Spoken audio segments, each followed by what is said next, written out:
Kenalkan, nama saya Nopentius Tegartolada dari Prodi Ilmu Pemerintahan Rekbe, Makul Filsafat Ilmu Pengetahuan, ujian tengah semester, materi bebas nilai dalam ilmu pengetahuan. Kecenderungan politan elitis. Pengembangan ilmu pengetahuan itu harus bebas nilai, sementara bagi kecenderungan pragmatis, pengembangan ilmu pengetahuan itu tidak bebas nilai. Dua kecenderungan yang saling bertentangan ini dapat diselesaikan dengan dua perspektif. Perspektif pertama yaitu diambil dari konteks of discovery, dan yang kedua dilihat dari konteks of justification. Pengertian bahwa ilmu pengetahuan itu bebas nilai adalah sebuah tuntutan terhadap ilmu pengetahuan agar dalam mengembangkan dirinya ilmu pengetahuan itu tidak gampang bergantung pada nilai-nilai yang ada di luar ilmu pengetahuan sendiri. Dia tidak terbuka mempertimbangkan nilai-nilai sosial, kecenderungan politik, kecenderungan nilai-nilai keagamaan di dalam pengembangan ilmu pengetahuan tersebut. Dalam konteks kecenderungan pragmatis, ilmu pengetahuan itu tidak semata-mata dikembangkan untuk ilmu pengetahuan sendiri. Kebenaran ilmu pengetahuan dikembangkan atau diperoleh untuk tujuan tertentu, yakni untuk kepentingan kemanusiaan. Ilmu pengetahuan dikembangkan untuk tujuan-tujuan tertutup. Tujuannya yaitu kemanfaatannya bagi kemanusiaan yang dapat memecah persoalan kemanusiaan. Ilmu pengetahuan lahir dalam konteks nilai-nilai tertentu. Karena itu ilmu pengetahuan dalam konteks of discovery itu tidak bisa bebas nilai.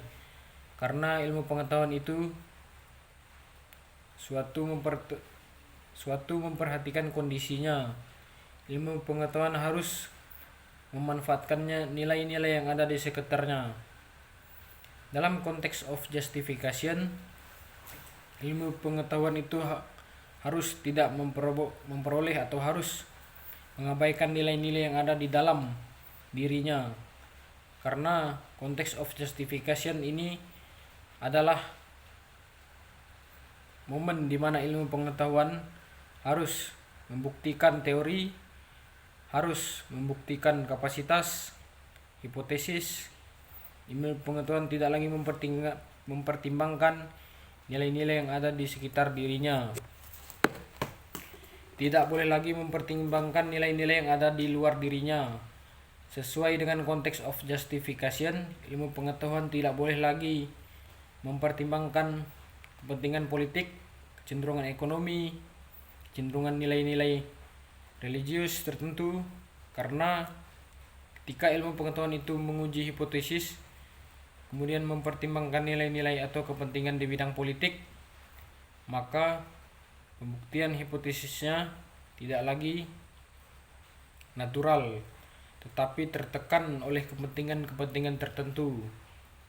Dari dua perspektif ini, sebenarnya pertentangan pengembangan ilmu pengetahuan atau tujuan dari ilmu pengetahuan yang telah dijelaskan di awal tadi, yakni kecenderungan politik elitis, puritan elitis, dan pragmatis yang saling bertolak belakang, itu dapat diselesaikan dalam konteks pengembangan ilmu pengetahuan. Kita harus melihat dari dua sisi. Perspektif pertama dalam konteks of discovery. Ini adalah momen awal di mana ilmu pengetahuan itu dikembangkan. Konteks of discovery adalah tempat berpijak ketika ilmu pengetahuan itu dikembangkan. Dia tidak lahir di ruang hampa, dia lahir dalam konteks politik, konteks ekonomi, konteks sosial, konteks nilai-nilai religius tertentu, dan tidak bisa bebas nilai. Dia harus bisa mempertimbangkan berbagai sisi, bisa dari sisi-sisi nilai keagamaan. Dalam konteks of justification, Ini pertimbangan-pertimbangan nilai di luar ilmu pengetahuan tidak diperbolehkan. Sekian, terima kasih.